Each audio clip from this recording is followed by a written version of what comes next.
Hello बच्चों, let's read the question. The question says a parallel plate AR capacitor is charged to a potential difference of V.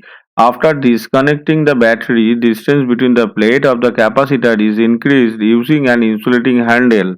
As a result, the potential difference between the plates option A decrease, option B increase, option C becomes zero, option D does not change. So the question is based on the change in potential difference between the two plates of a capacitor due to the change in the distance between the two plates of the capacitor when the capacitor is disconnected from the battery. अगर हम ये मान ले ये हमारा हो गया एक कैपेसिटर और ये हो गया कैपेसिटर के बीच में जो डिस्टेंस है वो डिस्टेंस।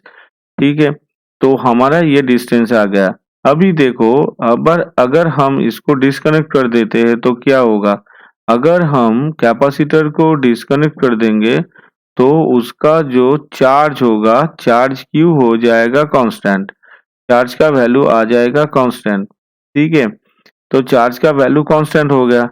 अभी उसका जो कैपेसिटेंस है, कैपेसिटेंस तो कांस्टेंट ही होगा क्योंकि कैपेसिटेंस तो चार्ज के ऊपर डिपेंड ही नहीं करता, तो ये भी कांस्टेंट आ गया।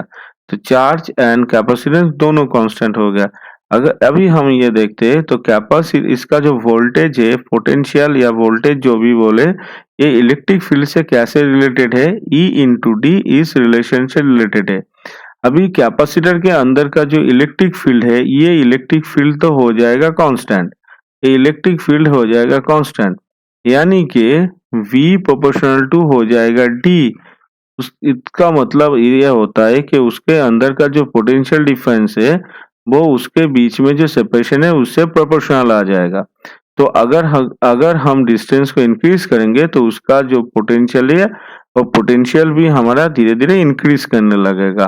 तो यहाँ पे हमारा जो आंसर है, आंसर बी, ये हमारा सही आंसर हो गया, क्योंकि उसके अंदर का पोटेंशियल, उसके अंदर का जो फील्ड है, इलेक्ट्रिक फील्ड है, वो कांस्टेंट है, तो उसका जो पोटेंशियल है वो उसके बीच में जो सेपरेशन है उससे कांस्टेंट हो जाएगा। क्योंकि ई जो होता है एक कैपेसिटर के अंदर का, वो हो जाता है सिग्मा बाई एप्सिलॉन जीरो।